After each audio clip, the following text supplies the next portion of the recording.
Now, I must apologise before we start today, but I may have to just pop downstairs to take a delivery. Yes, boys and girls, I am awaiting a new gadget. Oh, how marvellous it is. What is this new gadget? Well, I'm not telling you.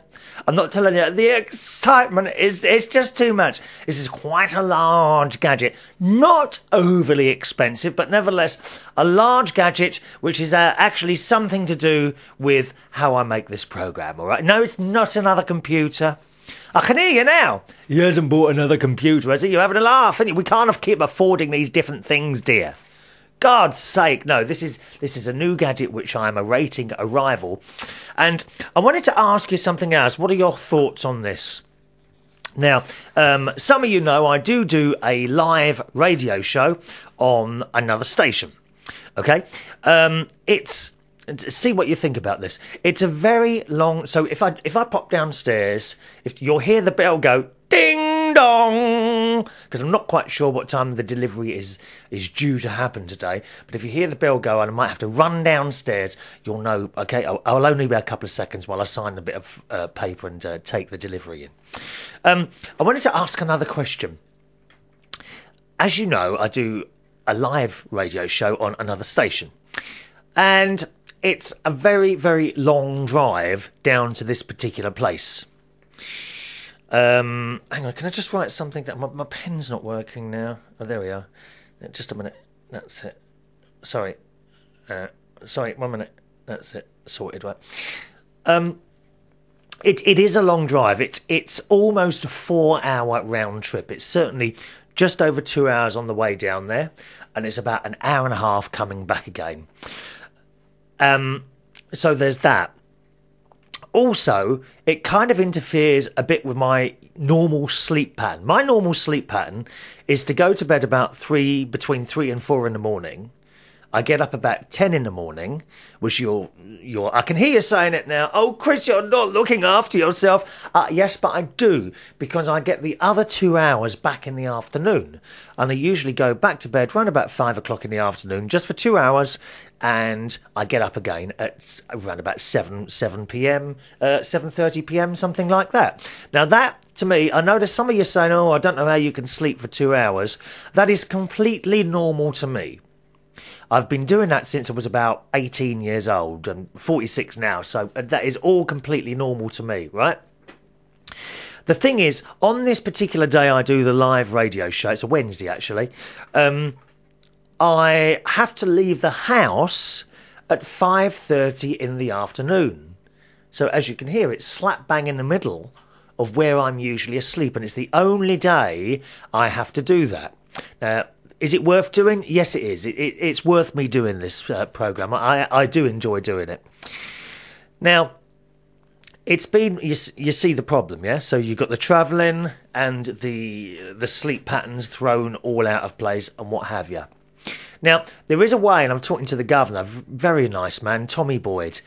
He used to host Magpie, which was a TV programme here back in the 70s. He's also done various radio shows for big national stations here in the UK. He's the guy in charge.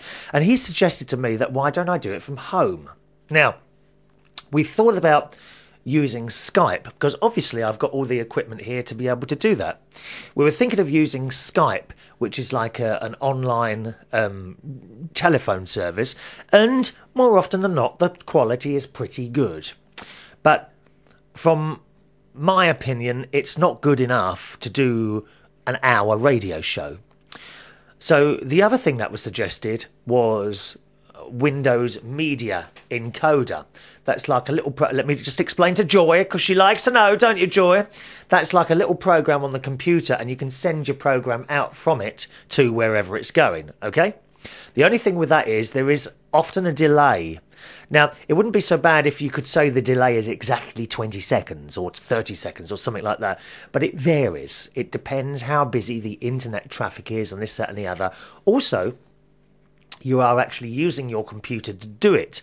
So if you want to do other things on the computer, it might affect it. For example, and you might start and it might start going like that, you know, with a stuttering. So not so sure about that. I don't think we can go down that route. Now, the other thing that was suggested was ISDN. Now, what's ISDN? It's basically 2 pairs of phone lines. All right, let me just explain to Joy again, because Joy in acting is of advanced years, and she gets very confused when I start talking technical things. Right, Joy, to explain to you, you have one telephone line, which is 2 wires, 1 pair of wires, okay? ISDN gives you 4 wires, or 2 pairs of wires, thus doubling the quality of the sound that goes out. So, in effect, it would sound like I'm sitting next to the person in the studio, even though I'm 100 miles away. All right? So that's the thing. So it was considered putting ISDN in. Now, price-wise, you have to rent the line. Now, the line rental for that would be about £90 a quarter, which actually isn't too bad. It's about £26, £27 a month. So, well, what's that a week then? It's about, I don't know, £8 a week. Okay? And probably that's what I'm doing in petrol anyway. And, of course, wear and tear on the car and all that business. I don't have a problem with that. The thing is, it also requires a box, like a box of magic tricks, at this end and that end. Now, they already have that end. They already had ISDN installed. Okay, so they've got their box. What I require is a box at this end. I thought that was going to cost a couple of £100, but it's not. And it's actually a lot more expensive than that. Okay, it's an awful lot of money, actually. In fact, it's like 6 times as expensive as that. You're talking over £1,000. Now, it is something, and self-employed will understand this. It would be, of course, a tax-deductible item because I require it to do the job in a different way to what I'm doing it now. And, of course, it would improve my life. I'd be able to roughly go back to the sleep pattern I'm in for the rest of the week. But not only that, I'd knock out the travelling. Of course, if I'm not travelling so much, I'd be safer, I suppose, not going up and down the motorway. In particular, one of the problems is that I have to travel down to this place, which is in Worthing. Arundel, near Worthing, which is right at the bottom of the country. You can have a look. I'm in Bracknell in Berkshire, and I travel down to Arundel, A-R-U-N-D... Oh, I can never spell it. Type in Worthing. It's near enough at Worthing, okay? And you'll see it's quite a bit of a journey. And it would no doubt improve my life immensely by having this thing. But it's just an awful lot of money. Now, usually, it's unusual, actually, because I don't worry too much. If I need a piece of equipment or something to make the show better, then I'll just go out and buy it, usually. If I haven't got the money, I'll save up, and then I'll go and buy it. You know, the sky's the limit, really. If I could afford it, I'll buy it. As you know, when it comes to clothes and things like that, I'm not interested. Well, even when it comes to decorating houses, I'm not particularly interested. And if you're watching this on YouTube, you'll notice it's really scruffy behind me at the moment. I'm waiting to be decorated. It looks like this is going to happen in about 3 weeks' time, okay? So I'm afraid you'll have to put up with it till then. I've got a lovely thick black curtain, which I'm thinking of putting up behind me. I was going to put that up temporarily, but because of the state of the wall, the new curtain will probably get all messy, won't it? So I shan't put that up yet. Anyway, going back to this then, what do you think I should do? Shall I just splash out this money so that I've got this gadget and then, I won't have to travel anymore? Or shall I just put up with the travelling? It's an awful lot of money. Will I use it? Well, yes, of course, I'll use it every week. Also, the guy who's in charge of the station has asked me if I would be interested in doing some more stuff once I've got the ISDN. Then you're away, aren't you? So I'm not quite sure what to do. Money-wise, as I say, it's tax deductible, which means, as I'm using it for the job and nothing else, I could claim that money back off my tax bill. So, in effect, I suppose it's not costing me as a person anything, is it? Because it's coming out of the tax bill. But still, I mean, it's not a large item, you know. It's like, I don't know, it's like the size of a large CD player, and it just seems to me it's an awful lot of money to be spending out for such a small thing. But if it improves your life, oh, I don't know. What do you reckon? Do let me know. And by the way, hello. I haven't said hello yet, have I? My name's Chris Reardon. This is United Kingdom Talk, our 3 times a week talk show. The email address is chris@unitedkingdomtalk.co.uk. chris@unitedkingdomtalk.co.uk. Another thing I wanted to ask you is the show summaries that you find on the main United Kingdom Talk website. That's unitedkingdomtalk.co.uk. If you go on there, you'll find all the shows going back to October 2005. Now, I also put on each show kind of a little bit of a summary, which actually over the last few weeks has been getting longer and longer. I'm kind of making the summary longer and longer. Do you find that useful? Do you actually look at that summary? Because it does take, after I've done the show, it takes 15, 20 minutes to actually write that summary. Because what I do is I then listen back to the show and I write the summary while I'm listening to the show, and then I put it up online for you to see. Do you actually look at that? Do you find it useful to look at that before you actually listen or watch the show? And the same on YouTube. Current TV, Blip TV, there's always a summary there, isn't there, of what's in the show. Do you actually find that useful? Or don't? Or would it not matter if it was there? I only ask you that because, as I say, it does take a while to write it, and sometimes, oh, I've got to write that summary. I'm quite happy sitting here chatting to you now, right? But when it comes to the show summary, I think, oh, I've got to write this now. Do you find it useful? Do you look at it? If so, please let me know. If not, I could maybe find something else to do with that time, you see. I have a feeling you're going to say, yes, we do look at that. So, again, please do let me know on that, okay? unitedkingdomtalk.co.uk. At the end of today's show, those of you watching on the video side of things, you will see a brand new little film. If you only listen, you won't know this, but the people that watch this on YouTube or any of the other current TV, Blip TV, Google Video, any of those, the people that watch this, they get a little film at the beginning, which is me arriving at the house on a bicycle and the cat following me in. Incidentally, I've redone that as well, so that will be changing soon. And there's also a film at the end, which was up to the last show, pictures of Bracknell and my house. And when I had 2 cats, one of them recently died. Okay, Tiny, if you follow the show, you will have known the story of that. So there's only 1 cat now. So the 2 cats were in it, and the house, and some various things in Bracknell, the Bracknell bus garage, and the trains, and all that business. That was all in the film. Okay, that was the last show. Today, we start a new little film at the end. We do. Now, what's in it? I can hear you asking something. Now, don't cheat. Don't be fast forwarding now to the end of the show, because that's just cheating, dear. You make sure you watch them, but don't miss it. You don't know what you're going to miss. Don't fast forward. You might miss something of great importance to the world, dear. You really might. Talking of important things, I've just had to go down and stop the washing machine. Oh, I looked at the clock and I thought, right, I'm going to do my show now. But I remembered that I put the washing machine on about 45 minutes ago, so it was about to go on its final spin. And ladies, you know, if you had that final spin and then you leave the washing in the washing machine for an hour or more, creases. Oh my God, creases.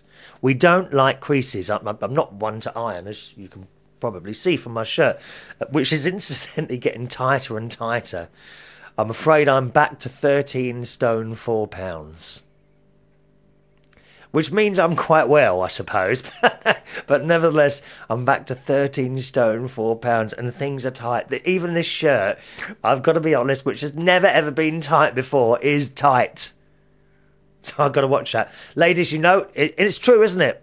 You know when you leave the washing in the washing machine and you get all those creases? I hate it. So I've put it on stop, so it does still have a final rinse to go. So when I go downstairs, I'll put it on and then it'll spin round. Thought I'd just share that with you. Where were we now? Oh, yes. So that end film will be starting from this week. I won't tell you what's in it. Please don't fast forward. There could be things of great importance that you're about to miss. I do hope you enjoy it. Last Tuesday, I went out with my mate Ron. Remember Ron? He's the one that I've started talking to again. I mean, we hold grudges. Well, it was never a grudge, actually. It's just I really liked him for ages and ages and ages. Anyway, I've got over that now, so now we're best mates, actually. So that's it. And he took me out last Tuesday, and we drove around London. Ah! I wasn't going to tell you, was I? Oh, no, I've told you now. Oh, I'm disappointed with myself. Oh, I was going to let that be a little surprise at the end. Well, maybe you didn't hear it. Okay, don't go back. Don't go back. Okay, hopefully you didn't hear what I was about to say then, because I only got the first bit in. But anyway, went to see Ron last Tuesday, and I asked him if he'd be happy to drive me around a certain area and do a bit of filming, and he was quite up for that, so that was good. So I went round there about... it's a nighttime one, incidentally. It's a nighttime film. Got round his house about... Well, I don't know, about 8 o'clock. We went out for something to eat about 9 o'clock, and after that we spent the next 3 hours, actually, driving round this area, taking little film clips and things like that, and got back to his house. It was around about midnight, and we had a cup of tea, and then I came home. And as I left the house, he said, you know, you're going to do that. You're going to finish that film tonight, don't you? I said, no, I'll leave it till tomorrow morning. He said, I bet you don't. Of course, I got home here, put the kettle on, and come upstairs with a cup of tea. And I thought, I'll just load those onto the computer now. So I did, and then let's have a quick look. And of course, I then stayed up all night making this little film. What you'll see is a film that's about a minute long. That's all it is, a minute long. And it's got various scenes of this particular area, which you will recognise a lot of them. Okay, you will recognise a lot of those little scenes in there. And in all, with the time we went out and with the camera and coming back here to put it all together and adding the captions and the music and everything else, I suppose that's about 5 hours worth of work there for a minute's film. Okay, so I really hope you enjoy that, and it's at the end of this particular show, and of course for the next few. What I might do, if I find time, I might go out and make a few of those little films and have a different one at the end of each show. It'd be quite nice to have something changing. And funnily enough, while I was doing that live radio show this week, which is all about podcasting, actually, this bloke rang up Peter in Birmingham, who I've heard on there before, rigging other presenters and that. And he's got this really strong foreign accent, which is actually quite a sexy accent, you know, a really strong foreign accent. And he was saying, I wanted to ask you, why at the beginning of your show do we have to see you arriving on your bike? I've watched it many times now and I'm getting quite bored. It's like, I think really, it's funny that should happen. The day after I'd redone the end film, so there we are. So I'm going to do the beginning of the film as well. That's going to change as well, but that will be very similar to how it is now. Me arriving on my bicycle at the studio. Okay, so look forward to the end film. What else did I want to ask you? I keep meaning... Gardening now, boys and girls. You see, we do everything here. Gardening now. I keep meaning to go out and get some tomato seeds and things like that. I'd like to grow my own tomato plants and maybe a few other vegetables this year. I know our friend Leo in Norway is a great gardener. Leo, friend of Robert the Viking, who likes the elves, who has elves living under his stairs as well. Yes, elves. No, not goblins, not demons, not devils, just elves. By the way, are elves good people? I have a feeling they're good people. I think they can be a bit naughty, but then again, we can all be naughty, can't we? God knows what Joy gets up to in her spare time in Acton. Are you naughty, Joy? I hope not. So I keep meaning to go out and buy these tomato seeds, and here we are now, sort of coming towards the middle of March, really, aren't we, I suppose? And I haven't put them in yet, so I must get that done soon. I'm sure I saw some tomato seeds at the supermarket this week. I can't remember now. I was going to get them from there. So that's it. Must do my tomato plants. Has anyone else here in the UK planted anything yet for the growing season, which is upon us, isn't it, really? Everything's blooming outside. I've got daffodils, crocuses. The snowdrops have almost gone now already. Can you believe that? It's another year now till we see those lovely little snowdrops again. And I've got the everlasting geraniums. They are blooming all over the place. It's beautiful. It's all starting to come up. Still looking a bit bare at the moment, but I do love the spring. My favourite months are May and June. Oh, they're lovely. That's when everything's up and everything is sort of new and alive and looking very pretty. And the other thing is, it's probably a bit late now because I've done this. But gardeners, help me with this one. Do daffodils, okay, come up blind if you cut the flowers off? Now, but oh, what's that noise? Can you hear that? Just a minute. The radio's come on in the other room. Just a second. That's the alarm. 1 minute. 1 minute. Don't go.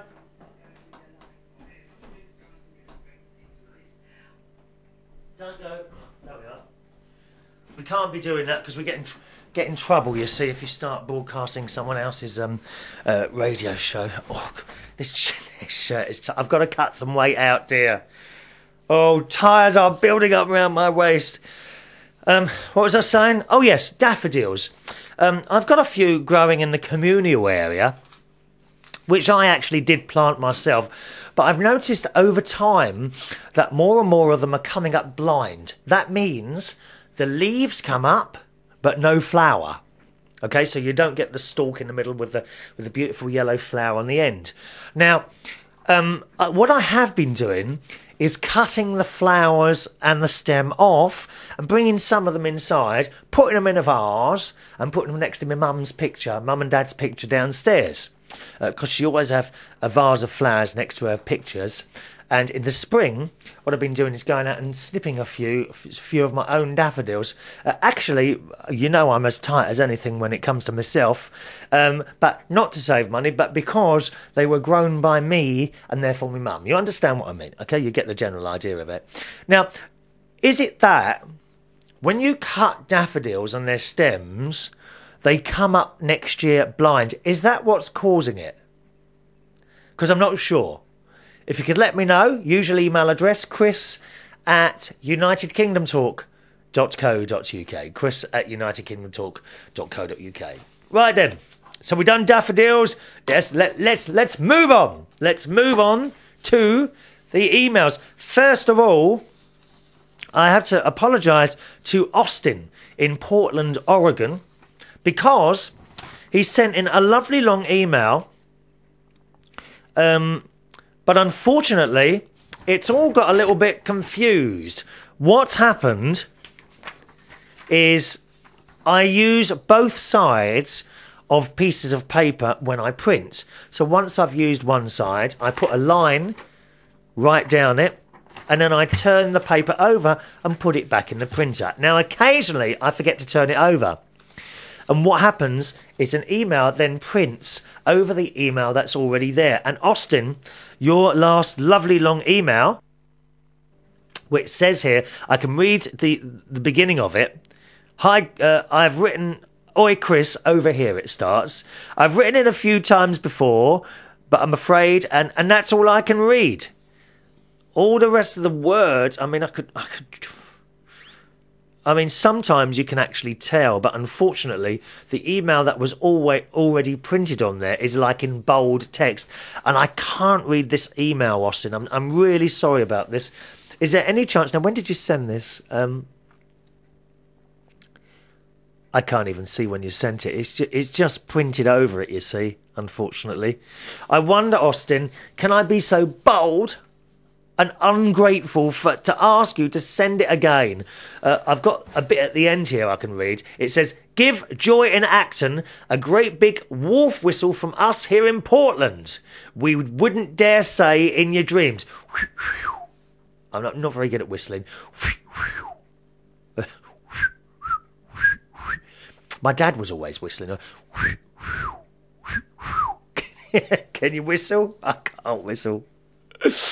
And really, that's the only bit of the email I can read. So Austin in Oregon, Portland, Oregon. Please, if you've got that email, can you send? I doubt that you've got it unless you're one of these people that saves all their emails. Are you? I'm kind of hoping you are. Please, can you send it again? And I'll be happy to read that out. So sorry about that. Okay, really sorry, Austin. Hello to Joe Morris from another podcast, AmericanTalkUSA.com. Hello, Joe, who says, and here is someone that needs help. We are always here to help, helping each other through this strange life that we live. Hello, Chris. I need some help here, friend, from you and your listeners. Amy wants a dog.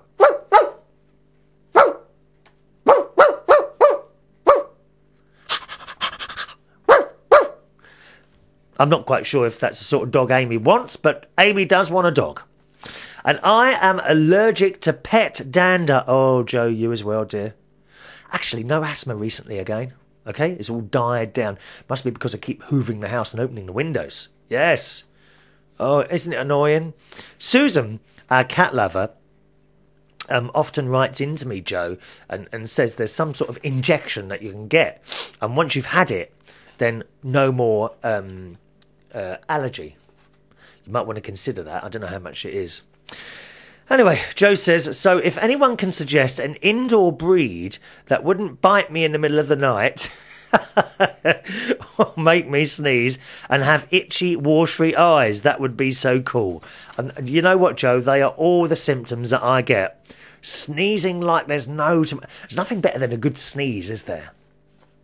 Don't you love it when you achoo, and you can just feel all the rubbish exiting your body? It's like having a good it's like sitting down on the toilet and having a good session on there, isn't it? Eh?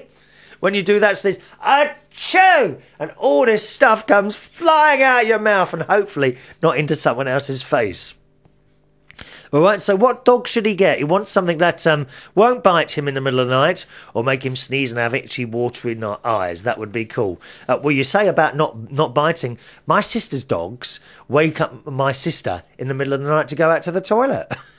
Because they all sleep in the same room in that house. It's bizarre. 3 cats, 3 dogs, all in the bedroom, and my sister and her husband. Joe says, therefore, United Kingdom Talk friends and listeners, put those canine thinking caps on and help out a hapless, helpless future dog owner. Thanks a million from Joe, East Tennessee, USA. Joe, pet insurance, okay? It can be... Have you got any animals? I'm not sure if you've got any animals at all, but pets, when they go... Not when they go wrong, if they become ill, can be very, very, very expensive. Okay, now I have to admit I don't have pet insurance myself. My niece does for her dog Monty, and she has called on it a few times because he's got bad legs. And I think it's something you should seriously consider pet insurance. It's a bit like healthcare for animals. Okay, so have a think about that. I don't know how dear it is in the States. He says, P.S. News of Joe's mother, who you remember hasn't been very well recently. We are home from Houston. Mum has had a good day, but she's tired, yet extremely happy to be home. Thanks to everybody for your thoughts and prayers. Love to you all. Okay, so that's from Joe from AmericanTalkUSA.com. What's this here?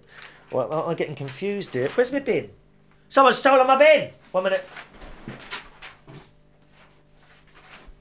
I have to throw the emails away quickly because otherwise they get read out all over again. Oh, I might have to undo the buttons on this shirt in a minute. Can you notice the extra weight? I don't know. Oh, I don't think... Oh, yeah, you can. Look.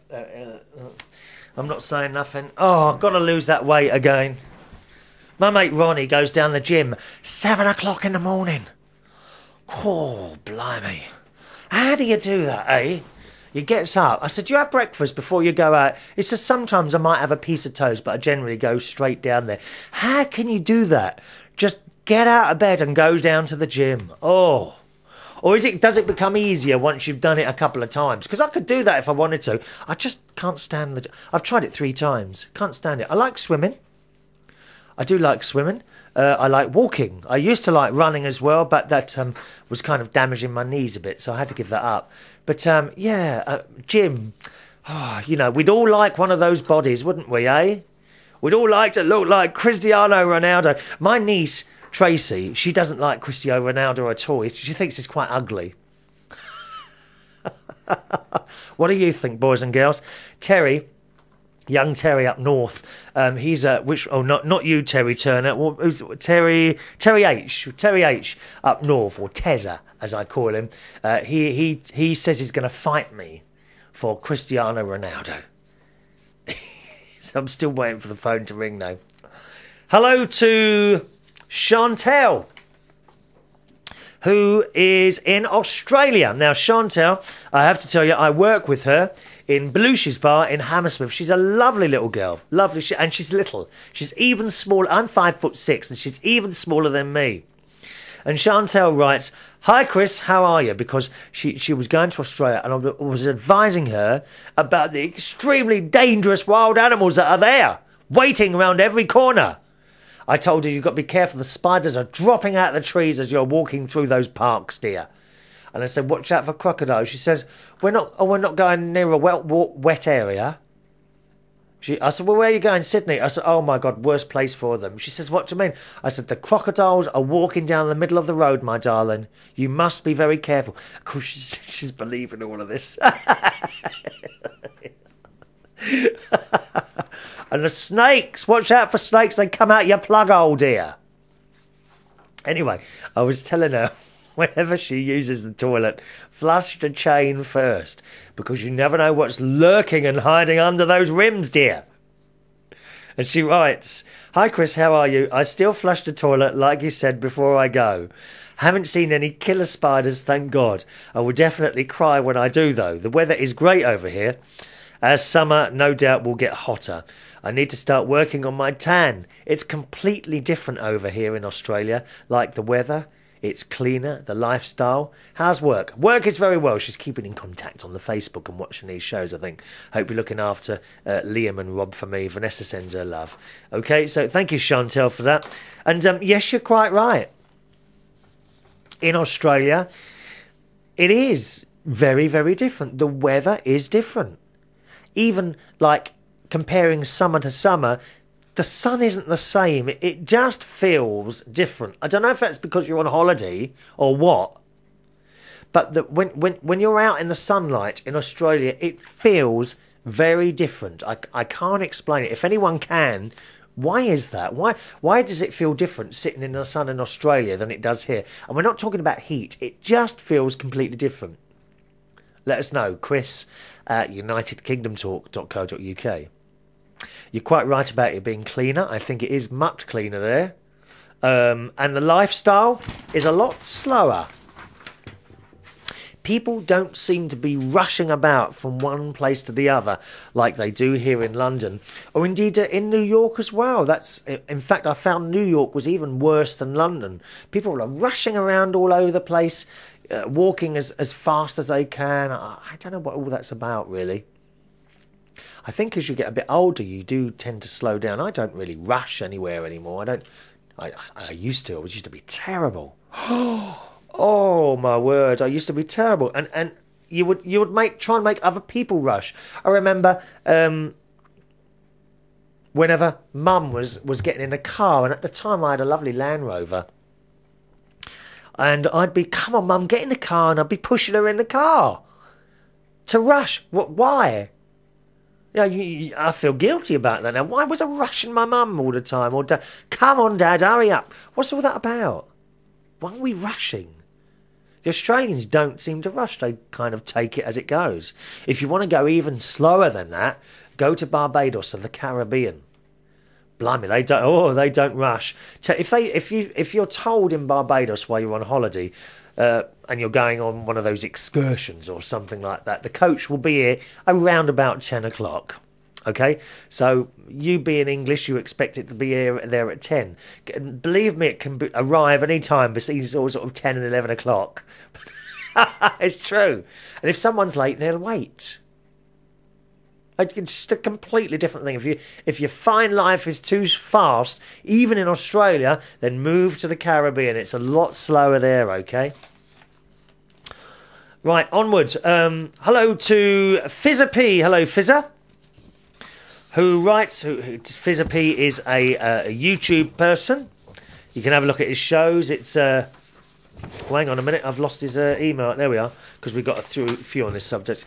It's youtube.com/FizzerSap. FizzerSap. FizzerSap. And he does his own little videos, okay? youtube.com/FizzerSap. FizzerSap. We were talking a couple of shows ago about high definition television, and how I thought it was all a bit of a con, really. Incidentally, if you have recently in the UK just bought a high-definition television, I hate to tell you this, but I was looking in the shop the other day, and it's been superseded by full HD television, okay? Full high-definition television. If you haven't bought your television in the last 6 weeks, you will not have this. What I expect you've got is a high-definition ready television, which you've plugged your Skybox and all that business in. There is now a better one even, and this is called Full HD. Oh, you're sick now, aren't you? Don't you wish you'd waited a bit longer? It's serious. Go and have a look in some of the shops, or type it in Full HD televisions, which are supposed to be better than the high-definition televisions that they've been selling for the last couple of years. They keep bringing more and more stuff out. I've still got my old standard television downstairs. My mate Ron tells me that I need a new telly. Why do I need a new telly? There's nothing wrong with that one. Picture's good. The picture is good. Waste of money, mate. Fizzer writes, also known as Phil, our mate Phil. Hi, Chris. In summer... Last summer, we got a 32-inch high-definition ready flat-screen television. We got it from ISDN, but it is very good. It's the maker. He's bought a Sharp one, which are quite a good company, aren't they? Sharp, and it's in black. It looks great, but he says, at Christmas, it looks like they've been around a bit longer. At Christmas, my mate got a 42-inch full HD TV. He said, yay, full HD. Now, full HD is the new TVs you can get. We had ours for 3 months before it was old. You see? He says, ha, your TV is HD ready and mine is full. You just can't win. Many say 32 inches is too small.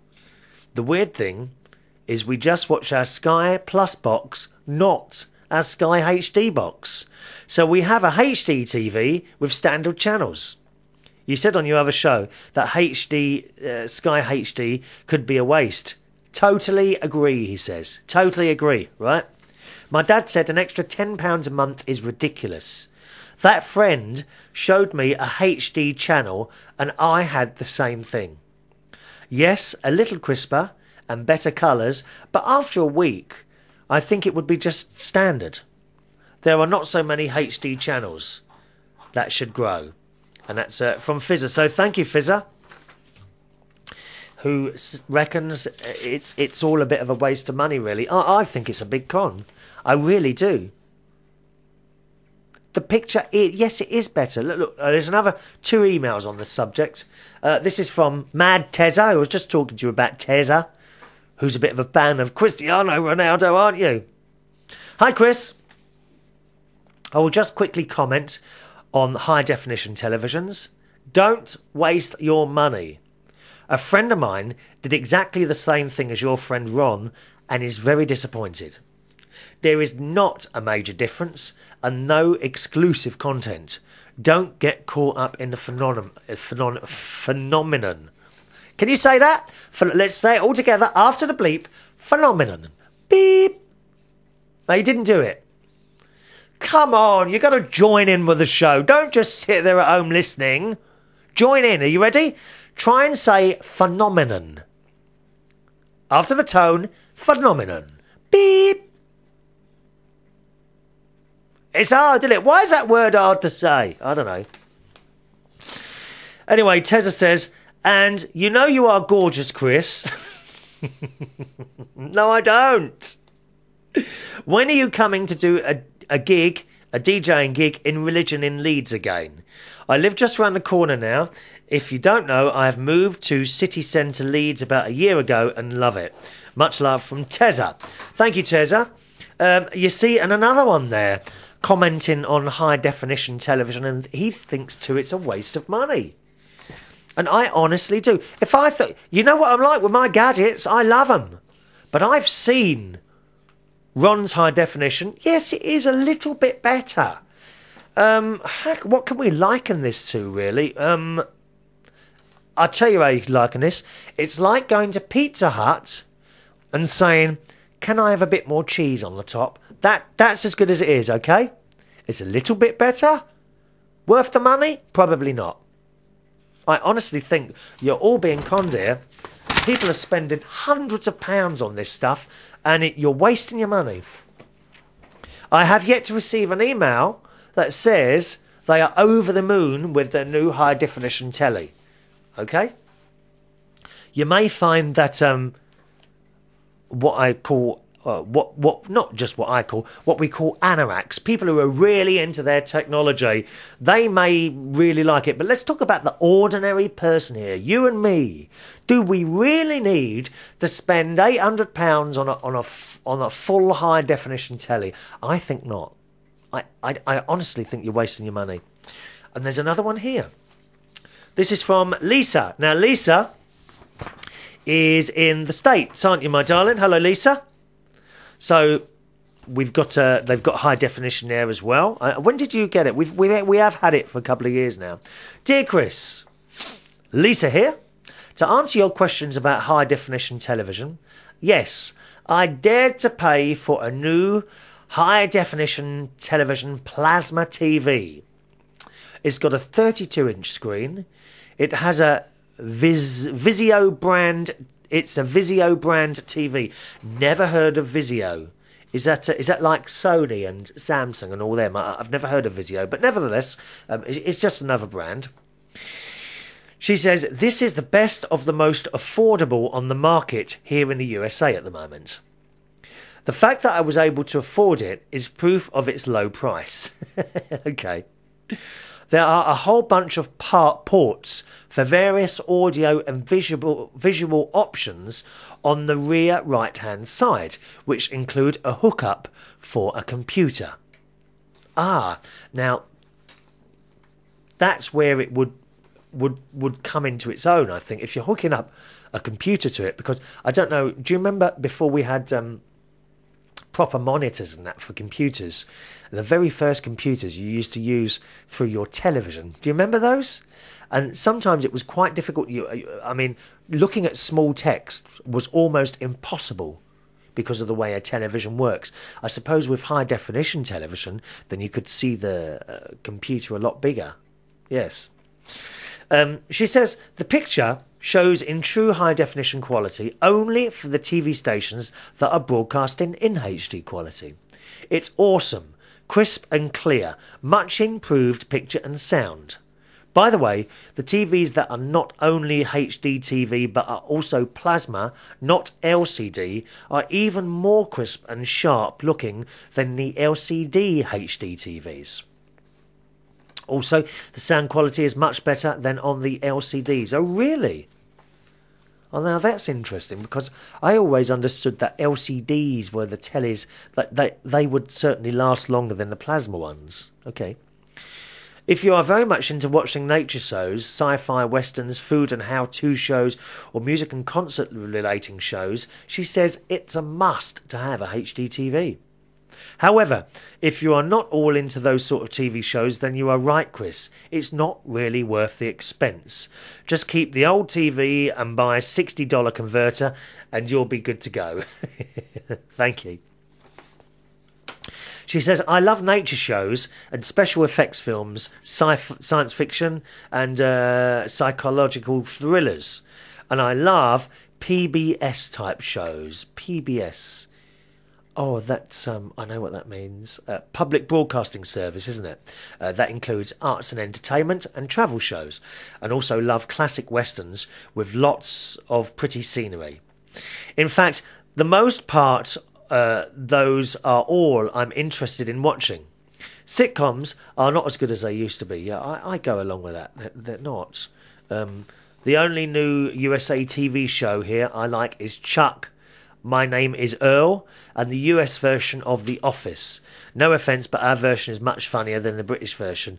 Well, that used to do my brain in, that did The Office. Oh, I couldn't stand it. Ricky, what's his name, was in it, wasn't it? I would cringe watching that. It was awful. Awful show. She says, other than that, the only comedy shows worth watching are the classics. For those TV shows, I have a subscription to a wonderful service, Netflix.com, where I can watch classic movies and TV shows either on a computer or via DVDs sent to me in the post. She said the fees start at $4.99. That's not bad, is it, my love? I find this is much less costly than having an expanded cable or satellite service in order to view a lesser selection of the same classic shows. One thing people need to know, although about HD TVs and DVDs, older movies and TV shows on DVDs are not going to show in the clear, crisp, high-definition TV quality, as they were not made to do so. They were manufactured before there was anything high definition. Having a HD TV and or HD type DVD player, to that Blu-ray, isn't it, does not make a difference. It is simply not formatted to show high definition quality and won't do so. However, you will be able to change the picture size to its proper size. No, not widescreen. In most cases, the size should be set to panoramic setting, isn't it? Most of those old westerns are filmed in that size, or what was termed as cinemascope or panoramic. Do you remember that? Panoramic, yeah. These are truly closer in size to the panoramic size than to the widescreen size. Yes, I think, she says, it does not improve some movies to change it to the proper size setting, in my honest opinion. Yeah, I think a lot of people were surprised when they got their widescreen sets. I've got a widescreen, it's an old cathode ray tube downstairs. I've got a widescreen set downstairs.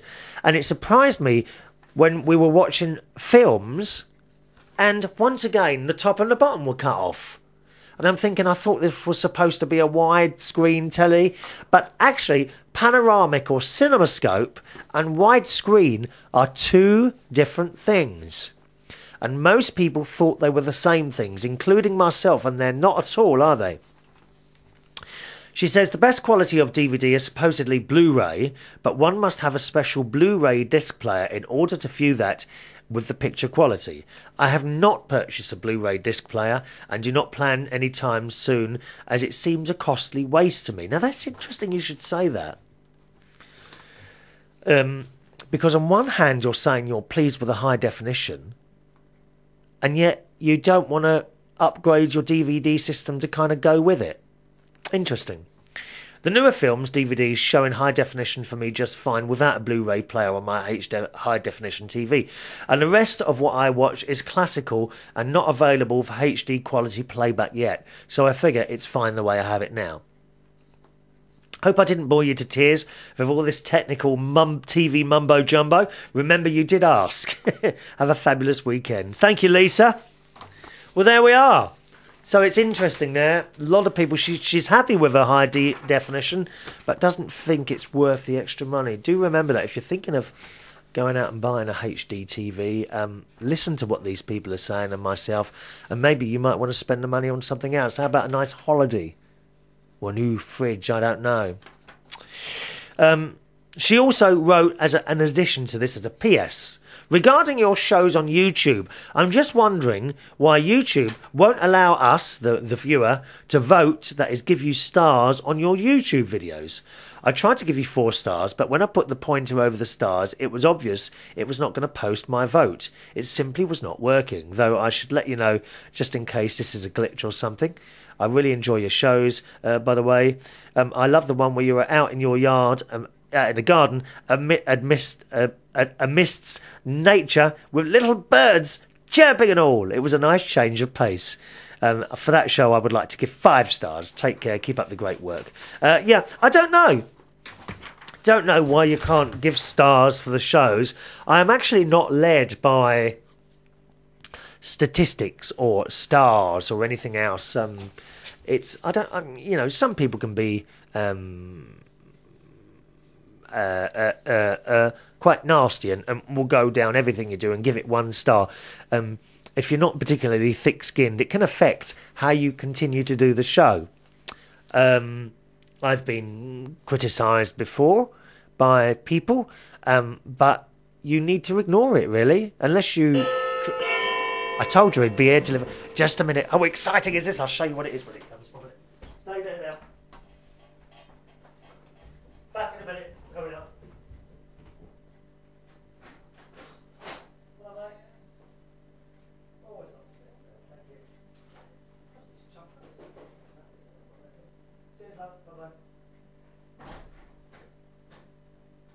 Coming back now. Oh, how disappointing. Oh, what a shame. It's not what I expected. That wasn't. There's another delivery waiting to come. Although I have a large box here. What's this here? I don't know who that's from. Oh, I know what they are. They're chocolates. I cancelled that ages ago. I'll have a look at that later. Anyway, I know it's not the large gadget I thought it was going to be. What a shame. Yeah, now, as I was saying, certainly young Fizzer Sap, a couple of people put nasty comments, not aggressively nasty, but nasty comments about the work that he'd done with his little videos. And I told him to ignore them, just ignore them. Unless you can find someone whose opinion that you would trust and might be constructive. Yes, I mean, listen to that. But when it comes to things like stars and that, I mean, if I looked at it and everyone had given it 1 star, it wouldn't bother me in the slightest. I don't care. Don't care. You have to get on and just do your stuff, you know? This show, some people like this show. There will be people that absolutely hate what I'm doing here. They absolutely hate. And I've always thought, well, if you don't like it, just turn it off. You don't have to come back with some nasty comment or opinion, do you? It's just silly. Why do people have to do that? They put their comment on there, vile as it might be, and then that's it. You've got to be thick-skinned. When you're doing this stuff, be thick-skinned. Make sure you have got a couple of people around you, perhaps, that can constructively criticise what you're doing. For example, hi Chris, I like your show, but the blue shirt was a bit much. Didn't like the blue shirt. Hope you don't mind me saying so. Fine, that's okay. But when they're just downright nasty, it's just so unnecessary doing that. And you have to completely ignore it. So when it comes to things like stars and ratings as well, Lisa, numbers, I don't play the numbers game. I know some podcasters and video podcasters, they're constantly checking their statistics, how many people have watched the show or listened to the show or whatever. I don't really play that game. I've always been of the opinion is if one person is enjoying what I do, then it's worth doing. And that's the truth of it. So can't answer you that on that one, Lisa. I don't know why you can't add stars to it. I'll have a little look and see if there's some sort of setting that I want to change in case you want to do that, okay? She also said about James, who was here a couple of Thursdays ago. James is so young looking, such a baby face. He looks all of 13 or 14 years of age. Remember, Chris, what Elvis said about working with adorable little dogs and baby-faced kids? No, I don't know. What did he say about that? You should never do it. So there we are. And I hope you're listening to this, James. She goes on to say, you are a handsome man, Chris, and James is a baby-faced, yes, cute kid. I love it. I love it, Lisa. No competition. Apples and oranges. Thank you, Lisa, in California, USA. All right? Oh, dear. Where are we going now? Oh, we'll need to do congratulations to Deck, who's up in Scotland. Hello, Deck, who says, hello, mate, how you doing? Had some news from the other half. Going to be a daddy again. Well done, Deck. Baby love, my baby love. Oh, you start getting old now, Deck. That's the trouble. Yes. You'll lose those pretty boy looks of yours. You and your girlfriend, that's it. You become old very quickly when you've had the children. You know that? It's true. Okay. One more today. Again, it's from... Let me have a look here. Because we're talking about... oh, here we are. No, here we are. Millie in Minnesota. Yes, it's motorised Millie, who joined in once again, don't you, my darling? Who writes, hello, darling. Hope you're well. The Mirable studio will look great in the end. Trust me. I think it will, actually. I'm looking forward to when all the oh, I've dropped a bit of paper. 1 minute. I'm looking forward to when all the decorating's been done. And I'm not quite sure. What colour do you... We have still got time to decide. What colour do you think I should have behind me? I think I'm going to have a thick black curtain behind me and something in front of that. Okay? But what colour should I do the wall? I'm thinking of doing the wall in front of me all white and the wall on the side and that side white. But the back wall a different colour. I'm not quite sure what to do. Any suggestions? Please, please let me know. Let me give you the email address of the show. Once again, it's chris@unitedkingdomtalk.co.uk. chris@unitedkingdomtalk.co.uk. Coming to the end of the show then. I do hope you enjoyed the new little film. It took me 5 hours, dear. You better blooming well enjoy it, okay? Those of you watching on YouTube, Current TV, Blip or Google or any of the other video hosters. My name's Chris Reardon. This has been United Kingdom Talk. I'll see you for the next show in a couple of days. Thanks for listening and watching. Bye-bye now.